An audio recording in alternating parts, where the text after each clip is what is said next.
तो अभी बज रहे हैं सुबह के 2:47 और आज मैं इतना सवेरे इसलिए बस उठा हूँ क्योंकि आज से मुझे पढ़ाई स्टार्ट करनी थी। आज है 23 दिसंबर और 21-22 दिसंबर से जो होता है दिन वो बड़ी होना शुरू होती है विंटर सीजन में।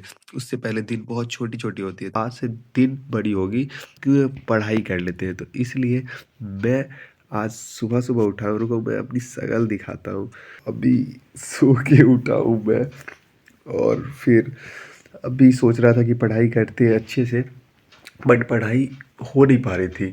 तो आज 2:45 में उठे हैं और आज सुबह से पढ़ेंगे, देखते हैं कितना और पढ़ सकते हैं। तो चलो स्टार्ट करते हैं और अच्छे से पढ़ाई करते हैं बहुत सारी। तो सुबह सुबह सबसे पहले चलते हैं, थोड़ी सी पानी भर लेते हैं। और पानी पीना बहुत ज़रूरी है क्योंकि सुबह सुबह चाय अगर पीऊँगा तो मेरी मम्मा मुझे मार देगी। तो पहले गेट खोलते हैं और चलते हैं पानी भर के थोड़ा सा पानी पीने। और अगर मैं बाहर की मौसम दिखाऊं आपको, वेदर, तो वेदर चेक करो। पूरा कोहरा ही कोहरा, अंधेरा ही अंधेरा, दूर दूर तक कुछ दिखाई नहीं दे रहा। तो ऐसे मौसम पे पढ़ाई करने का अलग ही मज़ा है। तो चलो पानी भर के पढ़ाई करते। और ये मेरा कैमरा फिर से मुझे धोखा देता हुआ, और पता चलेगा किसी दिन चोरी हो गई और तू घूरता ही रहना मुझे। किसी दिन लफड़ा हो गया ना तो तू गोली भरता रह जाएगा और मेरा कोई गेम बजा देगा। ये कैमरा होने का इस। तो पानी भरने के बाद यहाँ पे मैं अपनी खूबसूरती को निहारते हुए, वाह क्या मुस्कुराहट है, क्या ही बोलूँ गाइस। चलो छोड़ो, अब अपनी शीशे वाली बोतल से पानी पीते पीते थोड़ी हवाबाजी करते हैं। अबे यार, मतलब गरीब के पास चाहे पैसा आ जाए लेकिन तमीज कभी नहीं आ सकता, किसी ने सही ही कहा। लेकिन छोड़ो। तो ड्रिंक टाइम इज़ ओवर और अब हम लोग स्टार्ट करेंगे कुछ तगड़ा सा, क्योंकि सुबह में अगर आप बहुत अच्छे से पढ़ाई कर लेते हो ना तो आपका पूरा दिन बहुत अच्छा जाता है पढ़ाई के मामले में। तो चलो स्टार्ट करते हैं। और विंटर मॉर्निंग में पढ़ने की एक बहुत अच्छी स्ट्रेटजी बताऊं। देखो ये है स्ट्रेटजी। पहले स्टडी टेबल बेड पे रखो, बेड को अच्छे से साफ़ करने के बाद उसके बाद उठाओ अपनी कंबल, और ये फूलों वाली लाल कंबल मैंने उठाई और अपने स्टडी टेबल को इससे ढक दिया। और एक बात बताओ, जितने भी ये पूकी, जो पूकी बोलते हैं, जितने भी हार्ड मर्द होते हैं ना, सो कॉल्ड मर्द कहलाने वाले, तो वो हमेशा फूलों वाले कंबल में ही सोते हैं। चाहे कितने भी बड़े मर्द क्यों ना, सख्त लौंडे क्यों ना हो, फूलों वाली कंबल में ही सोते हैं। तो मैं भी वही हूँ। तो अपनी फूलों वाली कंबल को अच्छे से कवर कर लिया है स्टडी टेबल के ऊपर। और उसके बाद मैंने उठाई अपनी ब्लैक बुक, और ये ब्लैक बुक सुबह सुबह रटूंगा वोकैब, ताकि जो भी इंग्लिश में डाउट्स है वो क्लियर रहे। लेकिन एक सेकंड, मेरा ब्रह्मास्त्र कहाँ गया?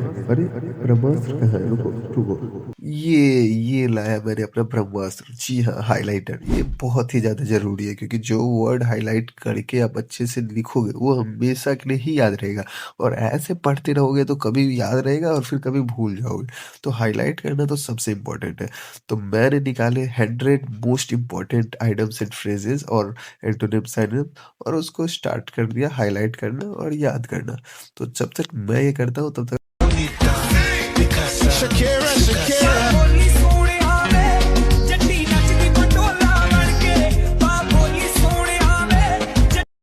तो अब कर देते हैं इस ब्लैक बुक को बंद, क्योंकि मुझे पता भी नहीं है कि मैं ब्लैक बुक वाला जो याद कर रहा हूँ इसमें मैं एग्जाम दूंगा भी कि नहीं। क्योंकि हो सकता है कि मैं हिंदी मीडियम में एग्जाम दूं। बहुत सारे लोग बोलते हैं हिंदी मीडियम का इजी क्वेश्चन आता है जीडी में। देखते हैं क्या करना है। तो अब हम लोग स्टार्ट करते हैं मैथ्स, क्योंकि ये जो मेरा बुक है एसएससी जीडी का प्रीवियस ईयर मैथ्स का, बहुत ही बेहतरीन है। जितना ज्यादा से ज्यादा मैथ में अटेम्प्ट कर सकूं इसमें उतना बेहतरीन रहेगा। तो चलो स्टार्ट करते हैं। और एक्साइटेड हूँ मैं थोड़े से प्रीवियस ईयर मॉक बोल सकते हो, मिनी मॉक लगाने के लिए। तो पहले कुछ क्वेश्चन सॉल्व करते हैं, उसके बाद फिर थोड़ी देर बाद मॉक लगाएंगे।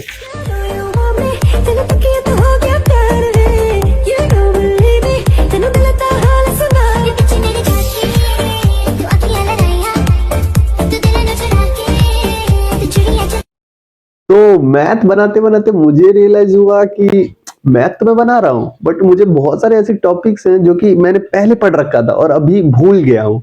बट तो बहुत बुरा लगता है जब पढ़ रखे होते और क्वेश्चन बनता नहीं है, तो यही मेरे साथ हुआ और उसके बाद मैं बहुत ही ज्यादा सैड हुआ। तो लेकिन सैड होने से काम नहीं चलेगा, तो इसलिए मैं सोच रहा हूँ कि एक बढ़िया सा वन शॉट लेक्चर देख लेता हूँ जिस भी टॉपिक में मुझे दिक्कत आ रही है। और बाल तो ऐसे हो रहे हैं, छोड़ो भाई, क्या फर्क पड़ता है।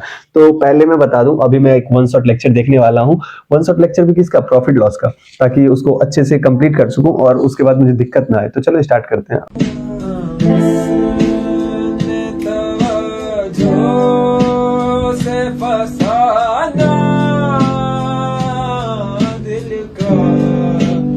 पांच बटे आठ है।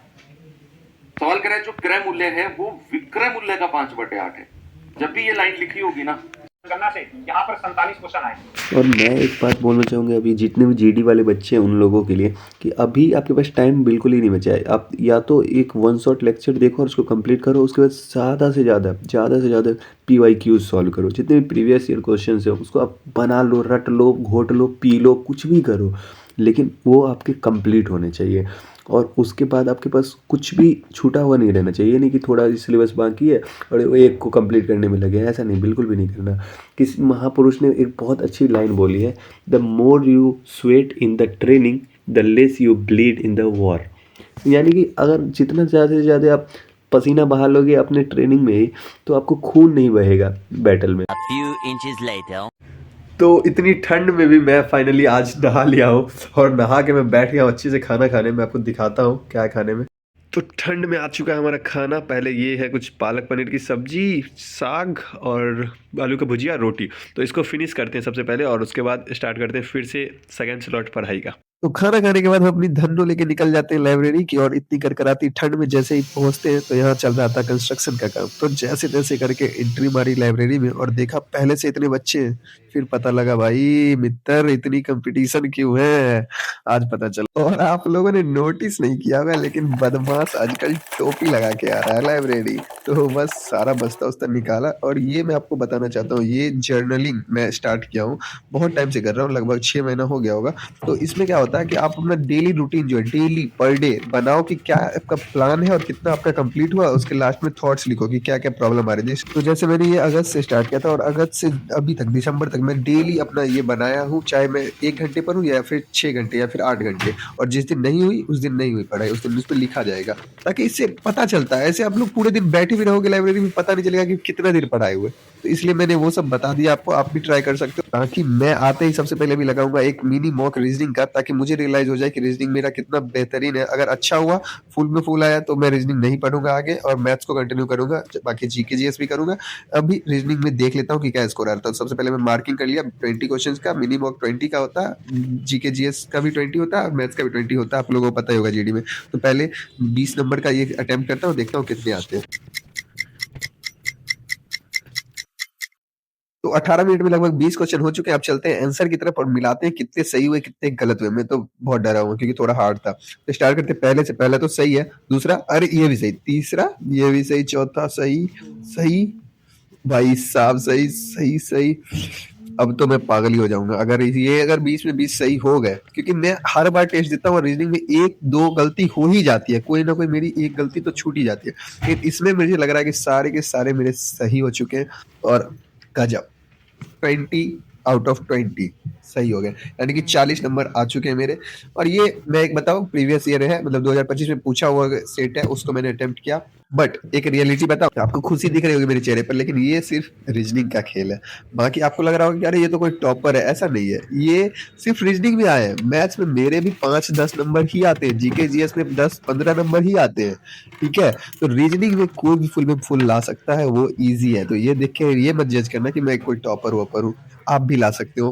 अगर अच्छे से एक बार कंप्लीट किए रीजनिंग और याद कर लिए फॉर्मूलेस, तो तुरंत आएंगे। अब हमारे लाइब्रेरी का लास्ट सेशन है जिसमें कि हम रिकॉल करेंगे आज जितने भी चीजें पढ़े उसको। तो 5 ईयर प्लान को हम रिकॉल करेंगे और रिकॉल करने के बहुत सारे तरीके हैं, बट मैं जो है लिख के रिकॉल करता हूँ, क्योंकि इससे 2 चीजें होती है। एक तो याद रह जाता है पिक्चोरियल रिप्रेजेंटेशन, और दूसरा क्या है, हवाबाजी अच्छी हो जाती है, जैसे कि अभी मेरी होगी जब मैं बढ़िया से लिख के और एकदम, तो देख रहे हो देखने में भी इतना बढ़िया लग रहा है। वैसे तो राइटिंग बहुत घटिया है क्योंकि मार्कर से लिखने में होता नहीं है।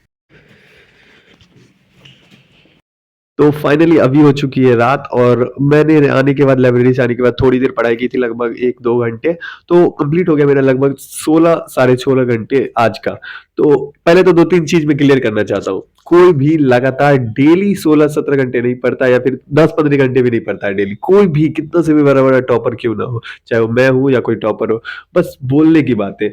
मैक्सिमम 8 ने 9 घंटे अगर कोई डेली पढ़ रहा है तो बहुत है, ठीक है? यूपीएससी वाले के लिए भी बहुत है और हम लोग तो नॉर्मल एग्जाम एसएससी, जीडी वगैरह कर रहे हैं, 4-5 घंटे भी कंसिस्टेंटली अगर डेली पढ़ते हो तो इनफ है। तो आज 15 घंटे पढ़ा, कल फिर हो सकता है 8 घंटे पढूँ, 9 घंटे, 10 घंटे, तो ये चेंज होते रहता है। तो इससे डरना मत, ये मत सोचना कि ये तो इतना पढ़ रहा है, मैं तो इतना पढ़ रहा, ऐसा कुछ नहीं है। सब अगर कंसिस्टेंटली पढ़ो तो वही काफ़ी है।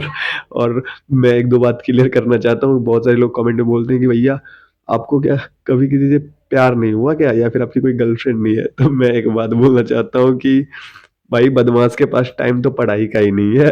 तो छोड़ो, बस यही था और मिलते हैं किसी अगले वीडियो में। तब तक के लिए अगर कमेंट में बताओ कुछ प्रिपरेशन स्ट्रेटजी अगर आप तुमको चाहिए हो, या फिर आप कैसे तैयारी कर रहे हो, कुछ भी बताओ यार कमेंट में। और वीडियो अच्छा लगा तो लाइक करना, और ऐसे वीडियोस के लिए चैनल को सब्सक्राइब कर सकते हो। मिलते हैं अगले वीडियो में, तब तक के लिए